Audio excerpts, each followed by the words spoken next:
Muy buenas y muy frías tardes, queridos televidentes. Bienvenidos a esta segunda edición de nuestro programa Turismo en Express, traído a ustedes, por supuesto, por Metropolitano Express y desde esta su casa, el Serafín Hotel Boutique, un ángel en el corazón de Querétaro. Yo soy su anfitriona, Cecilia Gómez, y como siempre, un gusto volver a estar en sus computadoras. Pues bien, el día de hoy he decidido traerles un tema completamente enfocado a los millennials. Y es que estoy por hablarles de un conteo muy especial de 10 lugares que no se pueden perder de Querétaro. Pero este conteo no lo hice yo. De hecho, no lo hicieron más que ustedes. Y es que este conteo lo estoy tomando prestado nada más y nada menos que de la famosísima página de TripAdvisor. Por supuesto, todos los que estamos de alguna manera involucrados en el turismo sabemos el alcance tan increíble que ha tenido TripAdvisor y lo determinante que es en el turismo hoy por hoy. Pero eso no quiere decir que en Querétaro todo está descubierto y se los voy a demostrar. Vamos a revisar estos 10 puntos famosos y les voy a dar 10 tips muy especiales para que le saquen el máximo provecho a la visita de estos 10 emblemáticos lugares de Querétaro. Así que, ¿qué les parece si comenzamos? En el número 10 encontramos, y personalmente me sorprendió mucho, a la Casa de la Corregidora. La Casa de la Corregidora fue fundada en el siglo XVIII y desde sus inicios ha funcionado como casa de gobierno. Originalmente fueron las famosas casas reales, cabildo de la ciudad y cárcel. Como dato curioso, señores, esta cárcel funcionó hasta 1981, cuando se inauguró el penal de San José el Alto. Así que sí, todavía bien entrados los 80s, era posible ir a visitar a sus presos a Plaza de Armas. Pero esto no es lo único que les quiero comentar de la Casa de la Corregidora. Cuando ustedes estén de visita, no dejen de visitar las antiguas celdas, que fueron hogar temporal de dos de los pillos más importantes de Querétaro y que por supuesto no podemos dejar de mencionarlos. Estoy hablando de Chucho el Roto y de la Carambada. Aquí estuvieron presos en algún momento y de aquí fue extraditado Chucho el Roto o enviado a San Juan de Ulúa. No dejen de preguntar por esto. También les comento que la primera vez que este lugar fue severamente dañado y severamente destruido fue nada más y nada menos que por uno de los personajes más trágicamente conocidos de la historia de Querétaro. Estoy hablando del general al servicio de Maximiliano de Habsburgo, Tomás Mejía, quien en 1856 tomó por asalto la actual Casa de la Corregidora y después dejó que sus tropas hicieran desmanes, no nada más que rompieran puertas, asaltaran a la gente y arrasaran con los comercios cercanos, sino que inclusive permitió la liberación de los presos. Cuando estén en este recinto, no dejen tampoco de fotografiar y apreciar los dos preciosos murales modernistas que acaban de ser instalados en el interior de este patio. Como en todos los lugares de esta lista, les voy a recomendar que lo caminen y lo exploren. Estos son solamente algunos detalles curiosos que pueden encontrar en la Casa de la Corregidora, pero les invito a que en los comentarios del video nos dejen sus opiniones, pero sobre todo nos dejen sus sugerencias de qué otros lugares o qué otros detalles curiosos han ustedes encontrado. Los invito, por supuesto, a que junto con nosotros se conviertan no solamente en turistas, sino que se conviertan en exploradores. Muy bien, en el número 9 vamos a encontrar un edificio sumamente emblemático. Les hablo no únicamente de emblemático para el estado de Querétaro, sino a nivel nacional. ¿Y por qué lo digo? Porque como primer dato curioso les quiero compartir que este es el edificio que en más ocasiones ha estado en un sello postal mexicano. Durante muchos años, de hecho, aquí en Querétaro fue sede del Servicio Postal Mexicano. ¿Ya adivinaron cuál es? ¿No? Muy bien, pues para aquellos que lo adivinaron, muy bien. Y para aquellos que todavía no lo saben, les comparto que estamos hablando del Museo de Arte, también conocido como Templo y Ex Convento de San Agustín. Este lugar fue fundado según cédula real en 1728 como sede para los monjes agustinos que se instalaron aquí en la ciudad de Querétaro. El actual edificio o la actual serie de edificios que conformaban el convento se empezó a construir en 1731 cuando se estableció la piedra fundacional y se terminó de construir el 2 de octubre de 1745, día en el que fue consagrado por el obispo Bizarrón. Por supuesto, alrededor de este edificio se han tejido infinidad de leyendas, que si tiene símbolos masónicos, que si tiene símbolos ocultistas, que si hay elementos paganos entre la decoración. Pues señores, esto no se los puedo confirmar. Lo que sí les puedo asegurar es que es una obra maestra del barroco mexicano y fue edificado por uno de los más grandes arquitectos que ha visto el esplendor de este arte en México. Estoy hablando de Ignacio Mariano de las Casas. Pero aquí no les voy a contar la historia oficial. La historia oficial la van a poder ustedes conocer cuando visiten este templo. Yo les voy a dar 3 tips para este lugar que no pueden dejar de visitar y de observar. Número 1. No dejen de observar en el campanario por la parte exterior los preciosos ángeles con faldellines. Y estos no se trata de ningún símbolo especial. Lo que sucede es muy sencillo. Cuando se erigieron estos ángeles, se trató de explicarles a los indígenas la manera en la que vestía un arcángel en el cielo. Pero ¿cómo le explicas a alguien que nunca ha tenido referencia acerca de estos personajes cómo lucen en el cielo? Así que lo que hicieron los indígenas que esculpieron estas figuras fue adaptarlo lo más posible a lo que ellos conocían. Así que lo que tenemos actualmente son preciosos arcángeles europeos vestidos con trajes tradicionales otomíes de guerra. No dejen de observarlo, es un dato curioso que muy pocas veces les hacen hincapié. Punto número 2. Después de su visita al museo, hay cierto restaurante de comida yucateca justo enfrente que no pueden dejar de probar. De hecho, actualmente está rankeado como uno de las mejores opciones en Querétaro para visitar. Y finalmente, el tip número 3. Justo en esa misma calle, pero un poco más arriba, según el sentido de la circulación, sobre la actual calle de Allende, van a encontrar una casa muy famosa entre los queretanos, conocida como la Casa de los Perritos. ¿El número exacto? Ni siquiera se los voy a dar. No tiene pierde, señores. Es la única casa en todo Querétaro que tiene gárgolas con formas de perritos afuera. Actualmente la ocupa un kinder público. Pero esta casa fue originalmente la residencia particular del maravilloso arquitecto que edificó Santa Rosa de Viterbo. Sí, esta, señores, fue la casa particular de don Ignacio Mariano de las Casas. En su interior se encuentran 2 piezas maravillosas de la arquitectura mexicana. Una de ellas es una fuente muy bella de agua cantarina, o estas fuentes cantarinas que se acostumbraban. Lo que se hacía con estas fuentes es que cada uno de los hilos de agua tenía un grueso diferente y al funcionar todos al mismo tiempo reproducían algún tipo de melodía que actualmente ya se ha perdido este arte de producir las fuentes cantarinas. Bueno, pues en el interior de esta casa, que actualmente les comento es un jardín de niños, van a encontrar uno de los mejores ejemplos, de los ejemplos mejores logrados que conservamos en Querétaro.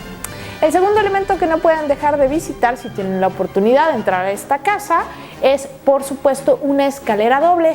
Esta escalera doble, de hecho, tiene su propia leyenda.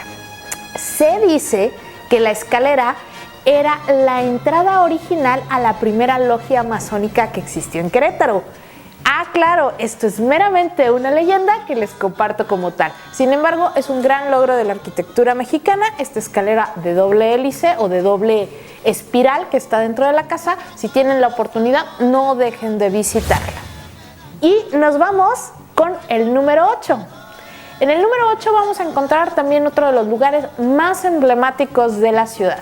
Apenas a unas cuadras del lugar anterior que les acabo de comentar, vamos a encontrar el antiguo Teatro Iturbide, hoy conocido como Teatro de la República. En este lugar han pasado un sinfín de eventos inimaginables, pero hoy les quiero hacer hincapié en 3 de los eventos más importantes que han tenido lugar en esta sede para que no dejen de buscar esos elementos históricos que no pueden dejar de observar cuando estén en el Teatro de la República. Número 1. Sabemos perfectamente que en este lugar juzgaron a Maximiliano, Miramón y Mejía, pero lo que muchos de ustedes no saben es que el candelabro actual que cuelga del techo del Teatro de la República fue un obsequio de la madre de Maximiliano. Sí, señores, junto con la construcción de la capilla del Cerro de las Campanas y la pintura de la Virgen Dolorosa que la adornaban, la archiduquesa, madre del emperador Maximiliano, envió también este candelabro de cristal para adornar el Teatro de la República. Esto se hizo como parte de los acuerdos que se tuvo entre México y Austria cuando reiniciamos las relaciones internacionales. No dejen de apreciarlo, es uno de los elementos más bellos que alberga el Teatro de la República. Número 2. Esto mucha gente no lo sabe, señores, pero el primer lugar en México donde se escuchó el himno nacional mexicano, sí, el actual que cantamos todos los años, fue precisamente en el Teatro de la República, y esto sucedió por un pequeño error. Originalmente iba a estrenarse el himno nacional mexicano de manera simultánea en todo el país y se iba a estrenar el día 16 de septiembre. Pero por un pequeño error, aquí en Querétaro se cantó el día 15 de septiembre. Así que aquí fue el primer lugar donde se escuchó de manera oficial el himno nacional mexicano. Y por último, un dato no tan alegre. En 1929, en las instalaciones del actual Teatro de la República, una convención formó lo que en ese momento fue el Partido Nacional Revolucionario, o PRN, actualmente conocido como PRI. Para que vean que en todos los lugares de Querétaro tenemos nuestras historias de terror. Muy bien, pues en el número 7 de este conteo vamos a encontrar otro de los grandes imperdibles de Querétaro. Estamos hablando, por supuesto, del convento y el templo de la Santa Cruz de Querétaro, primer colegio de propaganda FIDE de América. Pero no me voy a extender en esta parte de la propaganda FIDE, de Fray Margil de Jesús, del árbol de las cruces, de la buena onda. No, señores, eso se los va a contar su guía cuando lleguen ahí. Lo que yo les quiero contar es un poquito de esta otra versión. Y aquí les voy a revelar 3 datos curiosos del Templo de la Santa Cruz que no pueden dejar de observar, y 3 datos curiosos para que ustedes corrijan a su guía. Número 1. Les van a decir que el convento de la Santa Cruz fue fundado en 1531. No es cierto. El convento de la Santa Cruz fue fundado en 1683 como convento. Número 2. Les van a decir que es la iglesia más antigua de Querétaro. No es cierto. La iglesia más antigua de Querétaro es una pequeña capilla que queda justo al lado del templo de la Santa Cruz, justo sobre la actual calle de Felipe Luna, justo en la esquina. Ahí van a encontrar un templo muy pequeño. Ese es realmente el primer oratorio que se fundó en Querétaro. Tercer punto que no pueden dejar de visitar. Yo siempre les recomiendo, y voy a hacer mucho hincapié en este video, en eso, de que cuando lleguen a un lugar traten de explorarlo en su totalidad. Nos han enseñado, no solamente como turistas y como visitantes, sino que en general nos han enseñado a solemnizar la historia, pero también nos han enseñado a verla como una serie de hechos aislados. Y esto no es así. El convento de la Santa Cruz tiene muchísima historia, pero no únicamente dentro de su convento, sino en todas estas áreas adyacentes que vale la pena visitar y caminar. Y en este sentido, no pueden dejar de visitar la barda perimetral y, por supuesto, la Puerta de la Misericordia. ¿Qué es esto de la Puerta de la Misericordia? Muy bien, pues me voy a meter un poquito en temas de historia propiamente dicho. Antiguamente, cuando uno peregrinaba a cualquiera de los puntos de interés que había en el país, uno podía pedir posada en los diferentes conventos, pero para hacerlo había ciertas reglas, y esto se refiere a que uno solamente podía pedir posada en el Portal de la Misericordia. En el caso del templo y el convento de la Santa Cruz, este Portal de la Misericordia se encuentra sobre la actual calle de Felipe Luna, del lado derecho de la barda, del lado izquierdo de la barda perimetral. Ahí van a encontrar una pequeña puerta, muy pequeña, con un pequeño portanicho. Esa era originalmente la Puerta de Misericordia. Cuando la gente llegaba a pedir posada, tenía que llegar a pedir posada justamente por esa puerta. Pero actualmente esa pequeña puerta tiene su historia. Y es que la leyenda dice que si uno pasa por ahí después de las 12 de la noche y estando oscuro y solitario, cosa que no sucede porque hay un bar muy bueno enfrente, por cierto, Mero dato curioso, otro dato curioso, señores, hay un bar muy bueno enfrente que no pueden dejar de visitar, por supuesto. Todos los que hemos sido universitarios aquí en el centro de Querétaro conocemos muy bien ese bar. No voy a dar nombres, pero no dejen de ir. Bueno, pues frente a esta puerta se dice que si tú pasas después de la medianoche estando muy oscuro y muy solitario, te vas a encontrar a un hombre muy alto de acento extranjero que te va a pedir que ruegues por su alma y por hacer este servicio te va a pagar con 2 monedas de oro. Pero cuando tú mires estas monedas, vamos a estar hablando de 2 fantásticos Maximilianos de plata. Y es que la leyenda cuenta que este personaje no es otro que el emperador Maximiliano, que está ahí pagando sus pecados y esperando que los buenos ciudadanos de Querétaro nos dignemos a rogar por su alma. Así que, señores, no olviden explorar. Un último dato curioso que les comparto acerca del templo de la Santa Cruz. Cuando estén dentro del templo, pídanle a su guía que les muestre la huerta antigua. Dentro de la huerta antigua van a encontrar ustedes una fuente actualmente ya muy derruida. Esta fuente fue el primer monumento que se le erigió a don Juan Antonio de Urrutia y Arana, marqués de la Villa del Villar del Águila, caballero del Orden de Alcántara, mejor conocido aquí Querétaro simplemente como el Marqués. Pues esta fue originalmente el primer monumento que se le erigió en agradecimiento por la lana que soltó para construir los arcos. Continuemos. En el número 6 vamos a encontrar otro lugar sumamente interesante que yo les invito a ver nuevamente en conjunto. Estamos hablando del Museo Regional, antiguamente conocido como Templo y Exconvento de San Francisco. La parte que se conserva del Templo y Exconvento de San Francisco no es ni siquiera la mitad de lo que era originalmente. Y en este sentido quiero invitarlos a que lo descubran y lo caminen. Pero no dejen de fijarse en ciertos detalles cuando lo estén recorriendo. Por ejemplo, una vez que ustedes suban la escalera, van a encontrar 2 piedras con placas en la escalera principal, respectivamente a sus lados izquierdo y derecho. Estas placas son el año de inicio de la construcción y el año de finalización de la construcción. Mucho ojo, no quiere decir que en ese año se inició toda la construcción y se terminó tal construcción. Es únicamente la última parte de esta construcción, ya que originalmente el complejo, esta pequeña ciudadela que formaba el complejo, data del siglo XVI. Ahora, aquí les quiero compartir un par de datos curiosos para que ustedes caminen sobre los pasos de la historia, pero caminen sobre los pasos de la verdadera historia. Punto número 1. Los van a llevar sin duda a conocer la Plaza de la Constitución como parte de este recorrido. Y en este recorrido les van a decir que esta Plaza de la Constitución era el cementerio del convento de San Francisco. No es cierto, señores. Los planos nos demuestran que lo que era originalmente el cementerio de los frailes está ubicado sobre lo que actualmente es el Jardín del Arte. De hecho, la leyenda dice que si uno pasa por ahí de noche es muy fácil ver algunas figuras misteriosas que entran y salen de las construcciones. Estas figuras se dice que no son otros que los espíritus de los frailes que siguen en pena por la destrucción de su convento. Personalmente, creo que tiene más que ver con los borrachos que salen del antro que está a la vuelta de la plaza.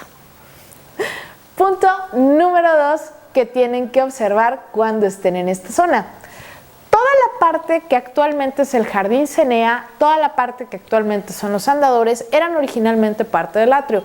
Cuando caminen por esta zona, no dejen de ver hacia sus pies. Sí, porque todo lo que era originalmente la barda perimetral se va a encontrar marcado por una serie de chapetones en el suelo.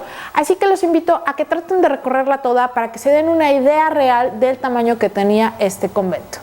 Para que puedan irse haciendo una idea aproximada, el convento originalmente abarcaba lo que es hoy el Museo Regional, lo que es el Templo de San Francisco, lo que es todo el callejón que colinda con la tienda, ¿sí se vale decir?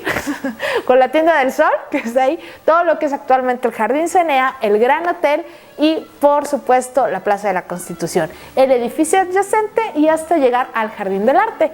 Este fue en su momento uno de los conventos más grandes y también más ricos de América. Como último dato curioso, les comparto un dato.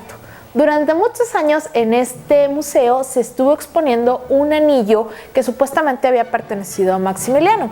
Muchos años después se descubrió que este anillo era falso. era una copia. Sin embargo, la pieza se exhibió por más de 10 años como auténtica dentro de las colecciones del museo.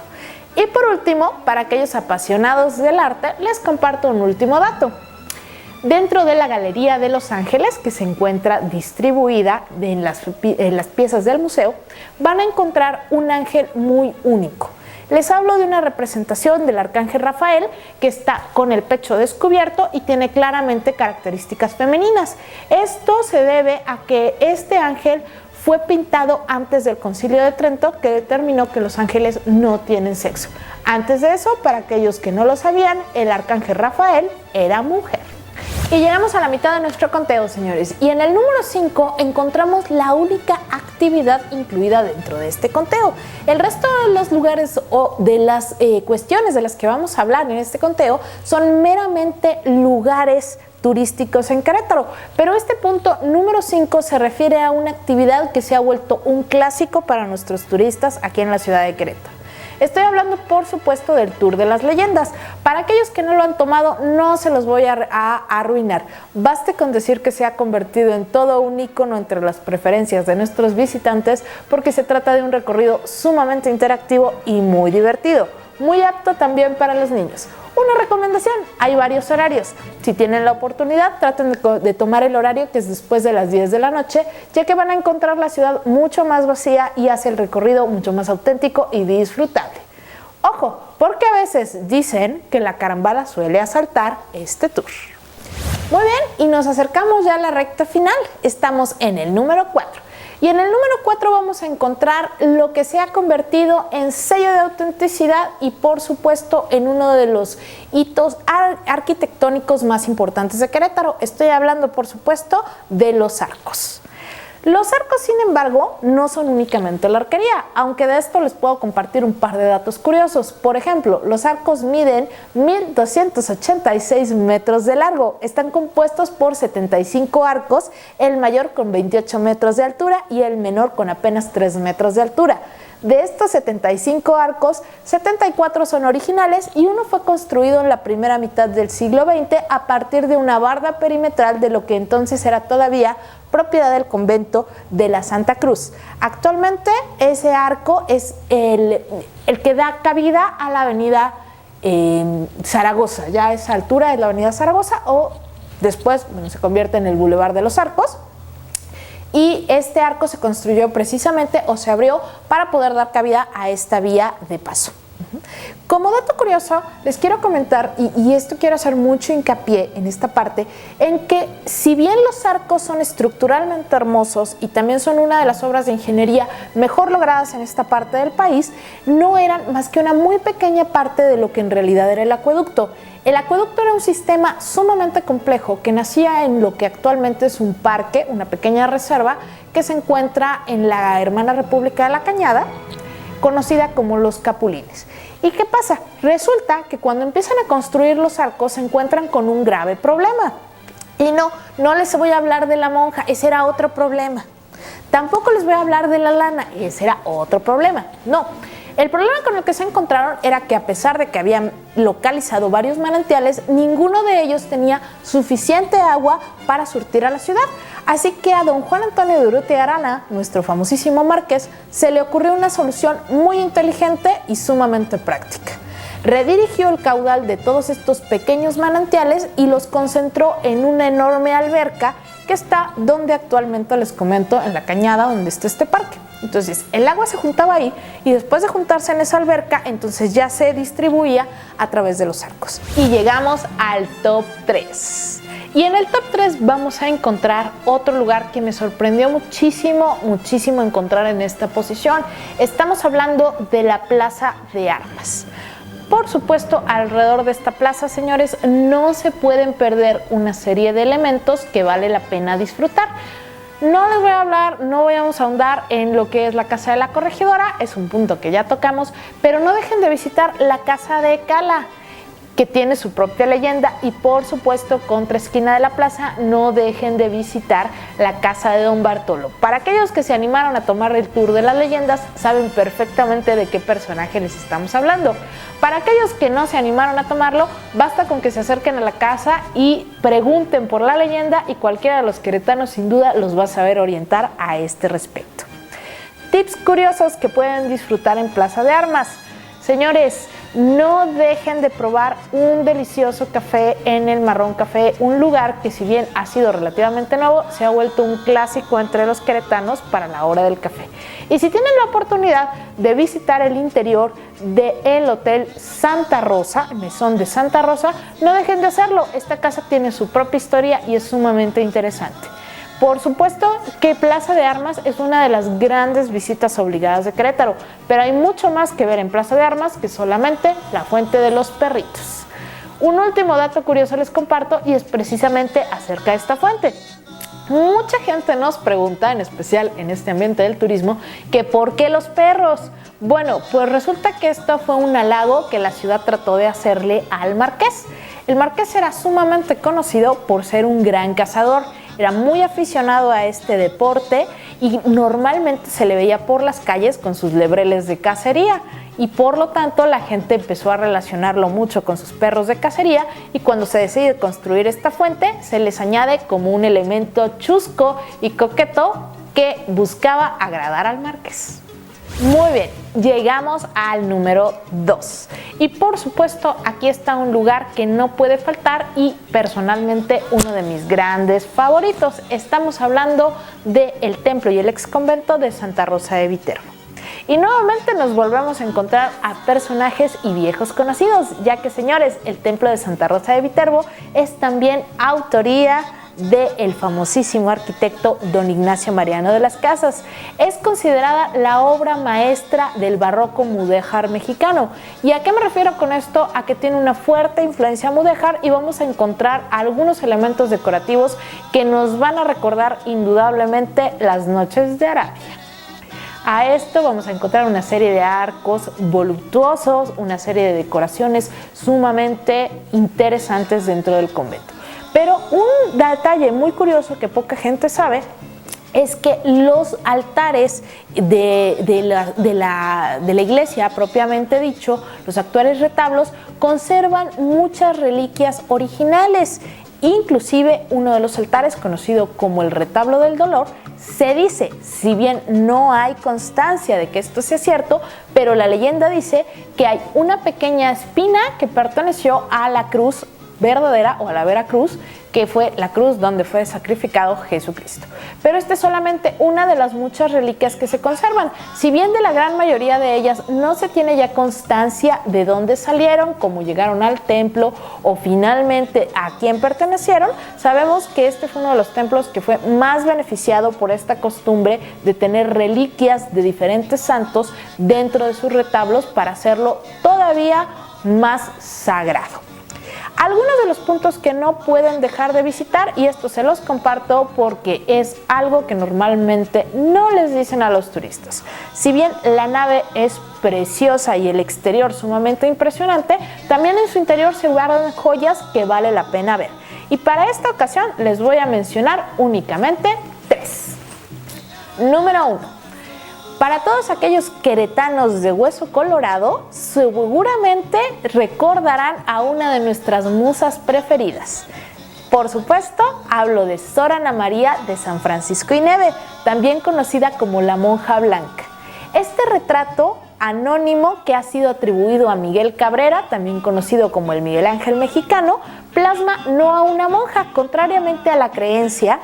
Este es el único retrato que se realizó de una novicia durante los 300 años de virreinato, lo cual lo hace único. Pero además, la leyenda dice que si uno mira de frente al retrato y se mueve hacia cualquier lugar de la habitación, los ojos del retrato lo siguen, ya que según la leyenda, el espíritu de Sor Ana María actualmente sigue custodiando el claustro de Santa Rosa de Viterbo. Si es cierto o no, Yo no se los sé decir, lo que sí les puedo compartir es que es un retrato bellísimo y sumamente impresionante. No pierdan la oportunidad de verlo. La última vez que este retrato salió al mundo, se convirtió en portada de la muy famosa exposición México Esplendor de 30 siglos. Así que no pierdan la oportunidad de verlo cuando visiten Santa Rosa de Viterbo. Punto número 2. Dentro del templo, dentro de la sacristía de este templo, van a encontrar un precioso conjunto de esculturas de tamaño natural que representan una última cena. Estas esculturas no fueron algo exclusivo de Querétaro, ni mucho menos de este templo, pero lo que sí les puedo decir es que actualmente este es el único conjunto que se conserva completo, incluyendo su Señor Jesucristo, el cual tiene una gaveta en el pecho que originalmente se utilizaba para guardar el sagrario. Algunos historiadores piensan que esta última cena debe haber formado parte de la decoración del altar mayor, el cual desgraciadamente se perdió durante el siglo XIX. Sin embargo, vale mucho la pena, ya que, como les comento, si bien estos no eran piezas únicas, este es el único en América Latina que se conserva completo. Y por último, una pieza más considerada una de las joyas de la marquetería mexicana. Estoy hablando, por supuesto, del púlpito, el cual está también hecho en estilo mudéjar, data de la época original. Esto es algo muy interesante, no dejen de observarlo y no dejen de disfrutarlo. Pocas veces y en pocas iglesias en México vamos a encontrar las piezas originadas creadas como parte de un todo, como parte de la decoración tal y como se planeó en sí misma, y este púlpito es uno de esos pocos ejemplos. Está elaborado en madera y tiene incrustaciones de plata, carey, ébano y marfil, lo cual le da un aspecto muy singular. Además, es parte de una dupla. ¿Y de qué hablo? Pues que dentro de la sacristía, donde podrán apreciar estas esculturas, también van a poder apreciar su mesa gemela, ya que ambas piezas se crearon por el mismo artista y en el mismo momento como parte de la decoración original de Santa Rosa de Viterbo. La leyenda dice que cuando este lugar fue convertido durante algún tiempo en cuartel, los propios soldados se sintieron tan impresionados por estas obras de arte que fueron de las pocas piezas que se respetaron en Querétaro. Y finalmente, como siempre les digo, aprovechen y vuélvanse exploradores. El templo y la sacristía son fabulosas, pero si tienen la oportunidad, no dejen de visitar también el claustro, el cual no desmerece para nada la iglesia. Van a encontrar una serie de calas y pinturas originales, pero también van a encontrar en el centro del patio principal una preciosa fuente cuya figura recuerda precisamente a una rosa, ya que este templo, como les hemos comentado, Santa Rosa de Viterbo, está dedicada precisamente a una santa italiana conocida como Santa Rosa de la ciudad de Viterbo, Italia. Por último, dense el tiempo de recorrer los jardines y si son lo suficientemente observadores, seguramente van a encontrar las entradas a los túneles. En el número 1, en el primer lugar de este conteo de los imperdibles de TripAdvisor para Querétaro, encontramos el pueblo de Bernal y por supuesto su peña. Esta es una actividad plenamente recomendada para la familia, no nada más porque cuenta con espacios adecuados para los niños, sino porque más bien cuenta con espacios y actividades para todos. Lo mismo los jóvenes de aventura que se animan a subir a la peña, que la gente mayor que decide simplemente disfrutar del pueblo y la artesanía otomí, y lo mismo los pequeños que tienen una serie de actividades muy divertidas. Recuerden, señores, que Bernal es solo el primer paso de nuestros pueblos mágicos y apenas la puerta para nuestra ruta del queso y el vino. Sin embargo, les doy dos tips muy interesantes y muy divertidos para que disfruten en Bernal. Número 1. Si tienen la oportunidad de pasar ahí la noche, no dejen de visitar un pequeño hotel conocido como La Tortuga. Llegar es un poco complicado, pero la vista de la peña en la noche vale la pena totalmente. Además, estamos hablando de un pequeño hotel holístico ubicado justo frente a la peña en un lugar bastante escondido y muy original. Si esa es su onda, son de los que les gusta la aventura y quieren hacer algo diferente, no dejen de visitarlo. Y punto número 2. No digo que no hay lugares deliciosos para comer en Bernal, pero por supuesto, si van por ahí, no pueden dejar de probar las gorditas de maíz quebrado del mercado. Anímense a ser un poco más aventureros, váyanse al mercado y disfruten las gorditas. Los invitamos a vivir Querétaro como lo vivimos nosotros, los queretanos. Y les queremos compartir esto en Bernal, así que no dejen de probarlas porque son extraordinarias. Y finalmente hay un punto que no viene incluido en esta lista, pero que quisiera mencionárselos porque creo que si nos hubieran preguntado exclusivamente a los queretanos, habríamos encontrado otros puntos muy interesantes para visitar en este top 10. Y hay uno que especialmente no quiero dejar de mencionar. Estoy hablando del santuario y la pirámide del pueblito, uno de los pocos lugares donde podemos aquí en Querétaro observar de manera directa esta maravillosa idiosincrasia entre las costumbres de los otomíes y las costumbres de los españoles. Si tienen la oportunidad, no dejen de ir a visitar a nuestra patrona del pueblito y por supuesto no dejen de ir a tomar las buenas vibras a la pirámide. Señores, estos han sido los 10 imperdibles de Querétaro según TripAdvisor. Pero me encantaría que ustedes nos contaran cuáles otros puntos de Querétaro les parece que deberían estar en este top 10 y cuáles otros detalles interesantes han descubierto dentro de estos imperdibles. Yo soy Cecilia, me despido de ustedes en Turismo Express por Metropolitan Express. Como siempre, mucho gusto y muchas gracias desde esta su casa, el Serafín Hotel Boutique, un ángel en el corazón de Querétaro.